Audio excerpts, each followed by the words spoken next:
welcome to the very first video in what I hope is going to be a long and successful YouTube channel devoted to my most favourite subject in the world, Pokemon. Throughout the course of the videos I'm hopefully going to be telling you about facts and trivia you may not know. For example, in the Red and Blue games, Doduo can learn fly whilst having no wings, yet Charizard cannot, even though it has. I'll also be talking to you through some anime errors, for example, the moment Ash had 2 Pikachus. There will be discussion videos which I hope you can join in on. For example, I'm planning a discussion video on whether Execute are eggs or seeds. Might not be as simple as you think, but first I'm going to dive straight in with a top 10 video. I thought it would be the best way for you to understand what you're going to be expecting, what my interests are, by telling you about my top 10 favourite Pokemon. So, without further ado, let's get into it. And coming in at number 10 is Crobat. This Pokemon is the evolved form of Generation 1's Golbat. This is a Pokemon I feel doesn't really get a fair representation from some people because they're not affiliated and don't like the Zubat and Golbat previously. But when the end result is a Crobat, you get a sense of pride when it's evolved through the happiness and you've got this awesome Pokemon there for you. I mean, it's got 4 wings, an absolutely sleek design, and I love it so much like that. And I know that you can catch it on Route 13, I think, in black and white, and Dream Yard in black 2 and white 2 in the rustling grass. Someone must have caught this Crobat and evolved it through happiness, because you wouldn't have been able to do that in the wild. And you feel quite sad that it hasn't got a trainer anymore.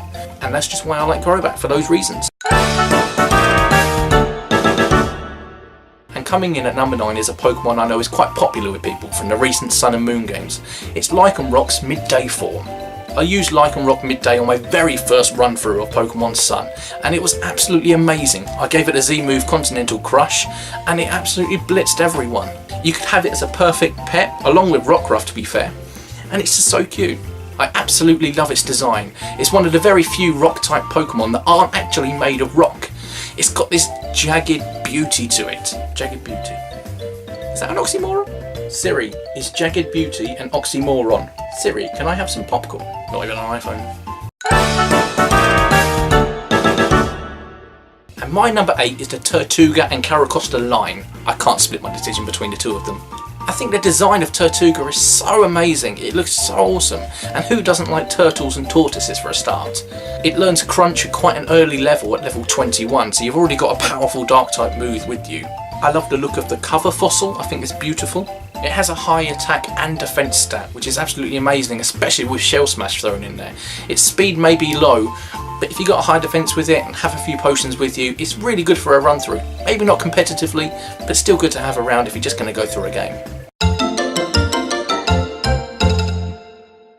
Coming up next is a Pokemon called Chespin. This was the very first Pokemon I had on my Y run through. Just to give you a bit of background, I went to hospital for 5 days once, nothing serious at all, they just didn't know what was wrong. And the day before I did that, I'd bought Pokemon X and a 3DS, because I hadn't really caught up since Generation 3. So my very first Pokemon with me in there in that hospital was Chespin. I made use of the recent feature of adding hearts for affection, and it was amazing. I loved that feature, and I had that with Chespin. And I didn't evolve it for the whole time. I temporarily moved it across to Omega Ruby and Alpha Sapphire to the tutor, and I gave it Drain Punch, Thunder Punch, Seed Bomb, and Iron Head. And he's my little Sergeant Smash.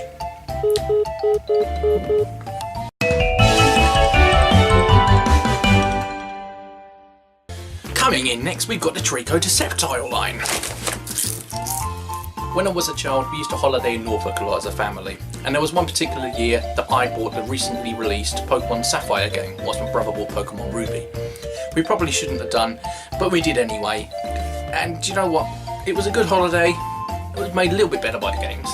Geckos are my favourite animal in real life, let alone green geckos. And as soon as I knew that you could get one as a Pokemon, I wanted one. In the recent remakes of Ruby and Sapphire and Omega Ruby and Alpha Sapphire, I absolutely love the Mega Evolution of Sceptile. I love the way it looks, I love the way its eyes look tough, I love the way that it stands backwards. Everything about it is amazing, even the inclusion of the Dragon type. And because of my long nostalgic affiliation with this Pokemon, it's going to be up high on the list. My number 5 slot goes to Joltik. I'm not a big fan of the cute or gimmicky Pokemon, and I thought that this might be one of them in the fact that it's the smallest one you can get. Maybe not in height or in weight, but certainly in appearance. But in actual fact, I love this Pokemon. I did a run through of just base evolutions. I think I used Swaddle.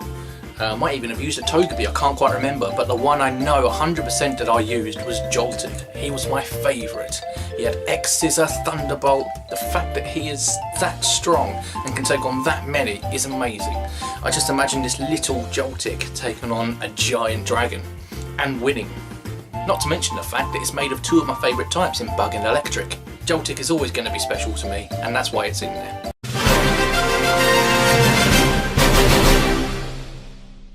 Coming in next, we've got a Pokemon that I think some of you are going to be surprised about. It's Dunsparce. Now, I'm not just liking Dunsparce because nobody else does really. I'm liking it because I've always liked it, ever since Gold and Silver when I first played it. I went into Dark Cave and caught one with a 1% chance of encountering before obviously the swarms come in. I used it throughout the game, and single-handedly it beat Miltank's rollout with its own rollout. It took down Morty's entire gym with Dig. It even took down Jasmine's gym with Dig. So ever since I've played these games, Dunsparce has always been a favourite of mine. I gave it full hearts on ME, which of course rises its critical hit ratio, and along with Drill Run, you're almost guaranteed a critical hit every time. Give that return as well. He's got full happiness. You're going to get stab value because it's a normal type move.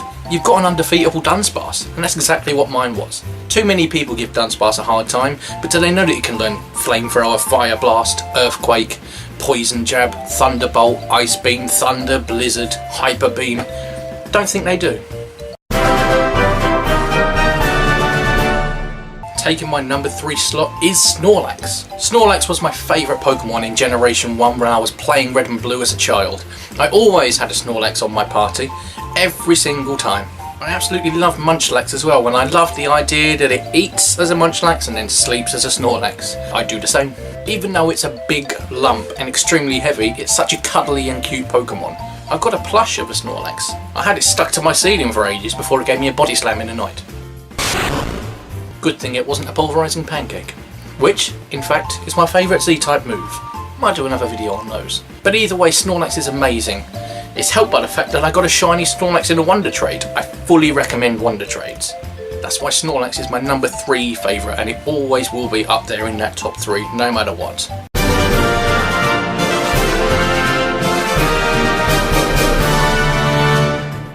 It's a bit long that, isn't it? Number 2 is Haunter. Haunter was my favourite up until very recently, but we'll get onto that one next. Haunter is such a playful ghost-type Pokemon, and I think it epitomises what a ghost-type Pokemon should be. Its appearances in the anime prove this, and not just through the creepy storyline with Sabrina in the Indigo League. Ash did befriend one, and it's entirely playful. Not only that, in a later episode we see a completely different Haunter helping out Togepi and playing with it. Again, that's exactly what a ghost-type Pokemon should be, and I think people overlook its poison typing as well. Sure, you may get a weakness to Psychic, but you're gonna get a resistance to something like Grass as well, and it pretty much has every good ghost-type move. Curse, Hypnosis, Dream Eater, Nightmare, Spite, Confuse Ray, Destiny Bond. It really can be a competitive Pokemon, especially when it evolves into Gengar. And that fella agrees.